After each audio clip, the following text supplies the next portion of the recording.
accueillons ici dans cette salle à l'hôtel Nar Hotel, dans le cadre d'une conférence aujourd'hui qui se tient à l'occasion de la célébration de la Journée internationale de la femme. PAM porte l'élite.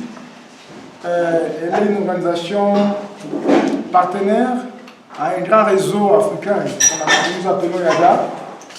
Nous sommes là sous le haut patronage de HRN, Africa Human Rights Network. C'est une grande organisation africaine qui œuvre pour la protection des défenseurs des droits humains. Je ne veux pas trop traîner, nous vous accueillons ici, soyez vraiment rassurés qu'il y a de quoi il faut être ici aujourd'hui. Et nous attendons de vous des grandes contributions pour ces assises, pour non seulement la protection de la femme, dans le cadre de la santé reproductive, sexuelle, mais seulement dans le cadre très élargi pour parler des YADA. Et je ne veux pas beaucoup plus trop parler. Nous nous excusons d'abord pour les retards que nous venons d'accuser, monsieur le chef de division, monsieur le président de la société civile, pour le léger retard. Et c'est pourquoi je vais demander à la coordinatrice des PAM de commencer cette activité avec le mot d'ouverture. Nous nous excusons pour le retard, mais ça ne se fait pas à ce qu'on puisse pas chanter l'hymne national. On commence par ça. Unis par les sons, unis dans l'effort pour l'indépendance. Dressons nos fronts, longtemps courbés, et pour le bon, prenons le plus bel élan dans la paix. Au peuple ardent, par le labeur, nous bâtirons un pays plus beau qu'avant dans la paix. Citoyens, entonnez l'hymne sacré de votre solidarité. Fièrement saluez l'âme et d'or de votre souveraineté.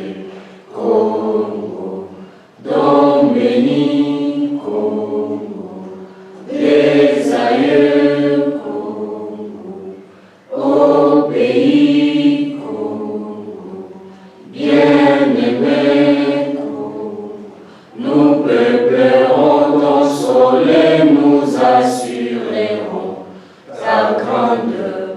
30 juin au doux soleil, 30 juin du 30 juin, jour sacré soit le témoin, jour sacré de l'immortel, serment de liberté,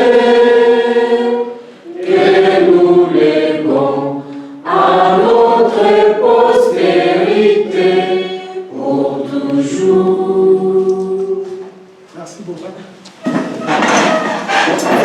De l'intérêt à ce que nous sommes en train de faire. Et en tout cas, ça nous encourage tellement. Merci pour votre présence. Merci aux organisations de défense des droits humains. Merci aux organisations féminines. Merci aux médias qui nous ont accompagnés dès le début et qui continuent à nous accompagner.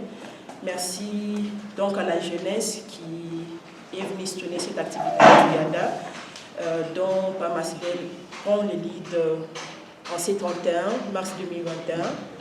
Nous vous disons grandement merci pour votre présence et nous vous rassurons que nous n'allons pas abuser de votre temps. Cette activité est organisée en marge de la célébration de la Journée internationale des droits de la femme qui est célébrée chaque 8 mars de l'année. Et étant toujours dans le mois de mars, ce mois de la femme, le mois des droits de la femme, l'association Pamoja Kwamani Yakina Maendeleo, Pamasbel en sigle, dont nous sommes coordonnatrices, mais également le réseau des jeunes défenseurs africains, Young African Defenders, dont nous sommes chefs de la cellule des communications organise cette activité afin de contribuer à la lutte de la défense et de la promotion des droits des femmes en République démocratique du Congo et dans le monde entier. La Journée internationale des droits des femmes est en train d'être célébrée sur le plan international sous les thèmes « L'égalité aujourd'hui pour un avenir durable ». Et le réseau des jeunes défenseurs africains, IADA, a choisi donc de développer cette thématique santé sexuelle et reproductive de la femme au cours de cette conférence du 31 mars 2021 en République démocratique du Congo, précisément en province du Sud Kivu, à travers son partenaire ASBL, Pamoja Kwamani Akina, afin d'encourager les dialogues et l'échange autour de ces thématiques qui n'attirent pas souvent l'attention des autorités, souvent de nous-mêmes, de toute la communauté. La même activité a été organisée dans 13 autres pays de l'Afrique, ces pays dans lesquels se trouvent les membres du réseau IADA. La conférence a été organisée, donc, est en train d'être organisée en République démocratique du Congo, dans un contexte, comme vous le savez, un contexte de conflits communautaires, de graves violations des droits des femmes et des jeunes filles, mais surtout de l'inattention à la santé reproductive de la femme dans un pays où les droits les plus basiques ne sont pas respectés. Une inattention qui s'accroît du jour au lendemain, alors que la femme congolaise devrait se retrouver dans un état de bien-être total sur le plan physique, le plan mental et social, qui sont donc ainsi des aspects du système reproductif où la femme est en mesure de profiter d'une vie sexuelle satisfaisante et sûre, avec la capacité de se reproduire, de décider si elle désire le faire quand et comment. Mais malheureusement, en République du Congo, ce sont les contextes de la vie, les circonstances qui choisissent pour la femme congolaise quand elle doit se reproduire. C'est le cas de l'Est de la République démocratique du Congo où nous vivons, où la femme se voit être violée par une chaîne d'hommes armés. Elle est torturée, séquestrée, marginalisée, soumise à l'acte sexuel sans son consentement et se retrouve souvent 2 fois enceinte et n'a pas d'autre choix que de garder cet enfant. Elle n'a aucune information sur comment protéger ou se protéger des maladies sexuellement transmissibles. Et lorsqu'elle décide d'avoir des enfants, la femme n'accède pas aux services qui peuvent l'aider à vivre au mieux sa grossesse, à accoucher en toute sécurité, à mettre au monde un bébé en bonne santé.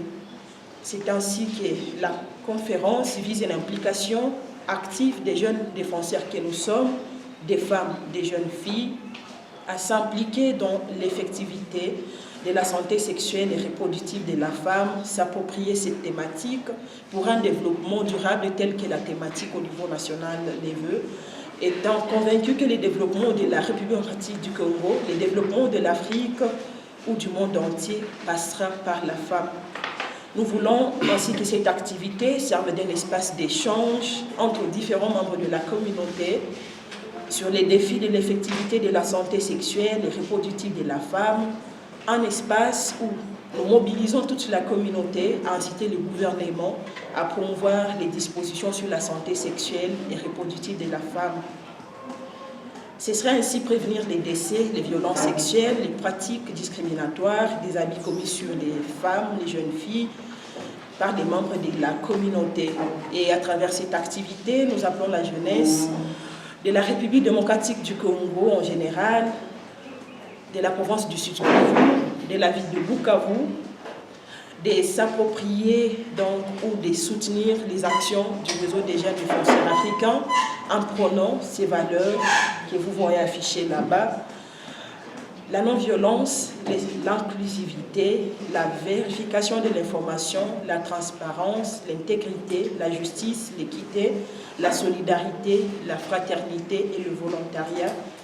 C'est ce que nous voulons incarner, nous comme jeunes défenseurs, jeunes épris du changement de la République démocratique du Congo.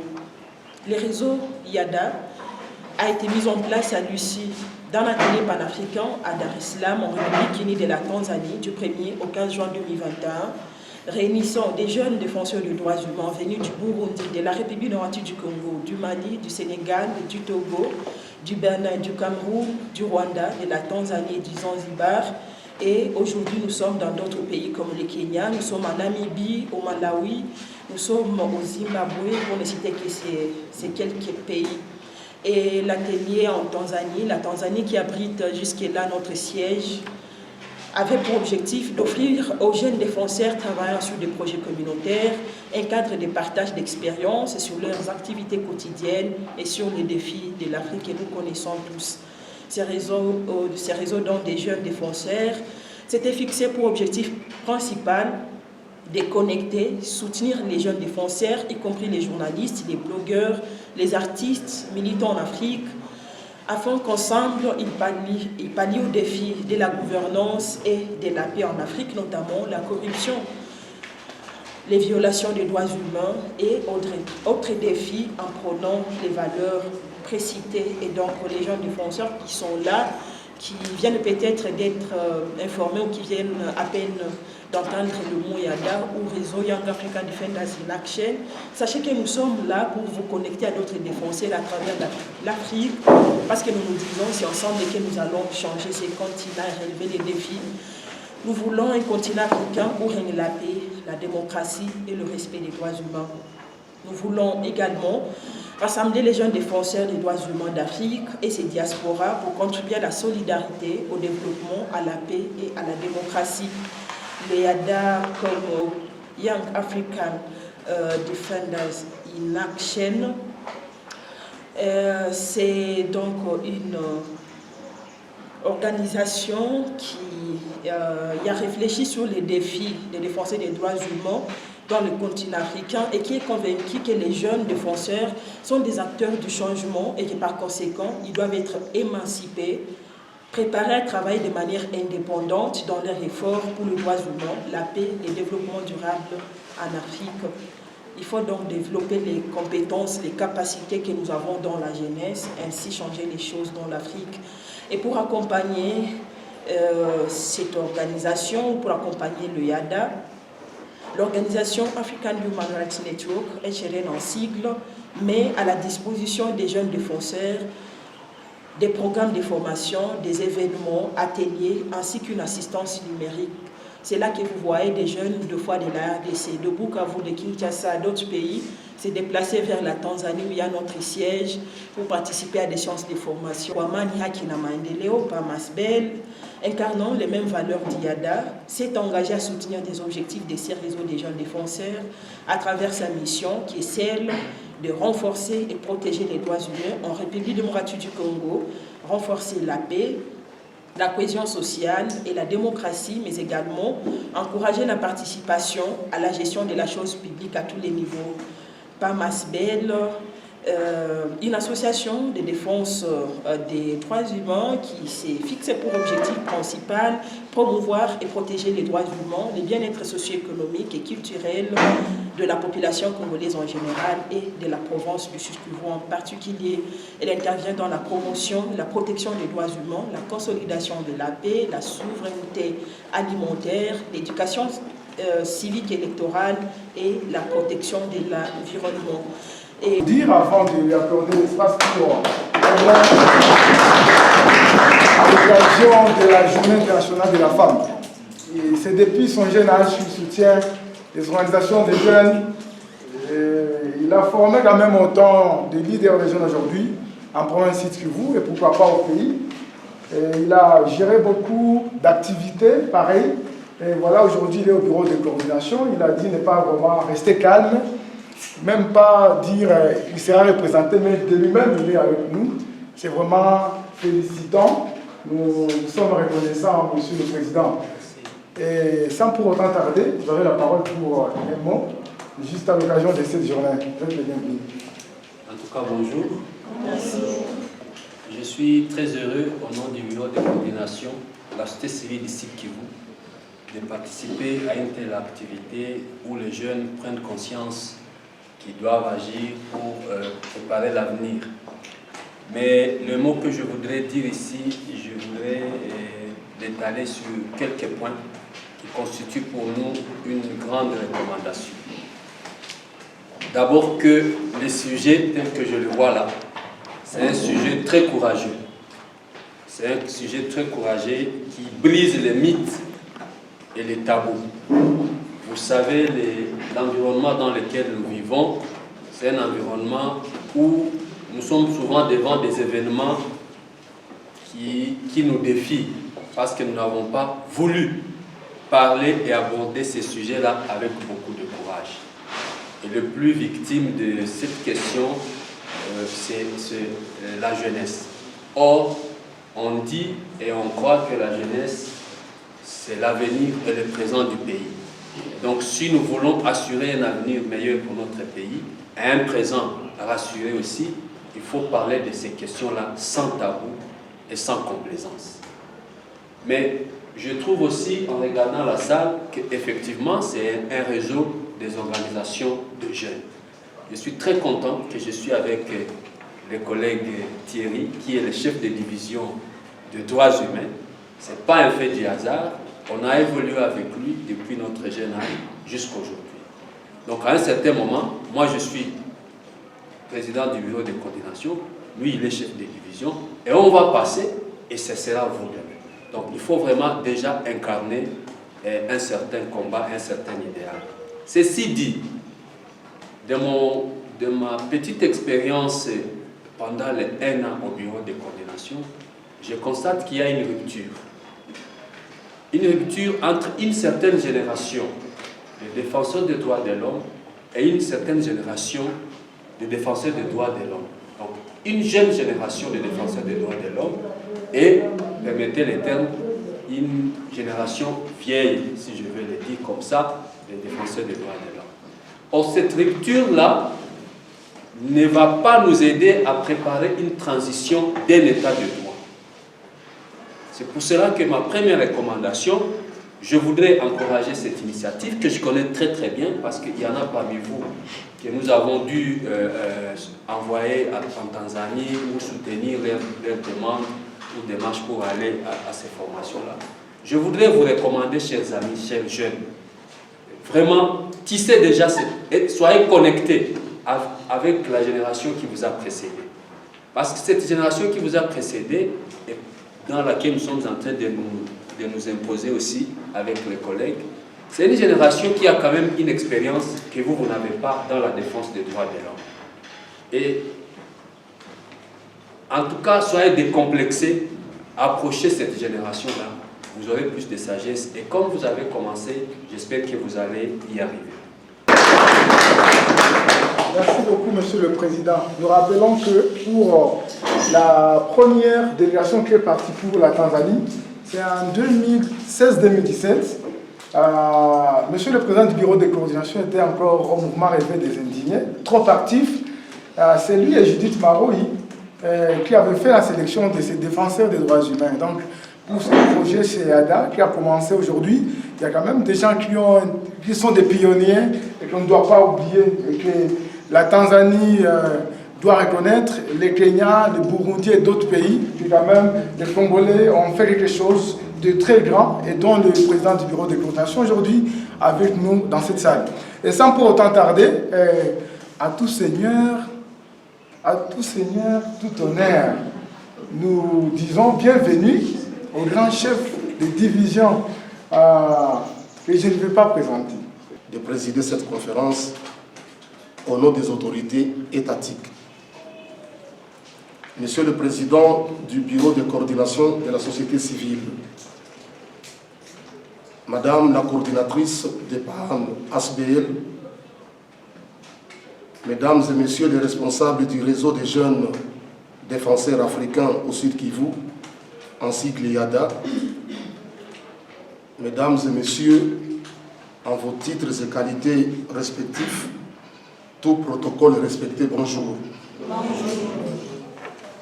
C'est pour moi un grand honneur et un grand plaisir d'être avec vous en ce moment précis, dans ce beau cadre de Narotel, pour procéder à l'ouverture officielle de la conférence qui vous réunit ici et dont les échanges porteront essentiellement sur l'éducation sexuelle et reproductive en République démocratique du Congo, ainsi que ses défis en marge de la commémoration de la Journée internationale des droits de la femme. C'est ici l'occasion de rappeler que les droits de la femme et de la jeune fille font partie intégrante des droits humains et ils méritent la protection des pouvoirs publics que nous représentons dans ces assises. En effet, les droits de la femme à la santé sexuelle et reproductive reconnus à l'alinéa 1er de l'article 14 du protocole de Maputo comprennent notamment les droits pour les femmes d'exercer un contrôle sur leur fécondité, les droits de décider de leur maternité, les droits de décider du nombre d'enfants et de l'espacement de naissance, les droits de choisir librement une méthode de contraception, ainsi que les droits à l'éducation sur la planification familiale. À l'alinéa 2.c de ce même article, les protocoles imposent aux États parties, y compris la République démocratique du Congo, à prendre toutes les mesures appropriées pour protéger les droits reproductifs des femmes, particulièrement en autorisant l'avortement médicalisé en cas d'agression sexuelle, en cas de viol, en cas d'inceste et lorsque la grossesse met en danger la santé mentale et physique de la mère ou la vie de la mère ou du fœtus. Ainsi dit, la République démocratique du Congo, ayant ratifié ces protocoles, elle est aussi soumise aux mêmes obligations qu'il impose aux États parties. C'est pourquoi je félicite d'entrée de jeu Paham Asbel, que j'ai vu naître il y a quelques années et qui aujourd'hui s'engage dans la sensibilisation de ce protocole de Maputo qui confère beaucoup de droits aux filles et aux femmes.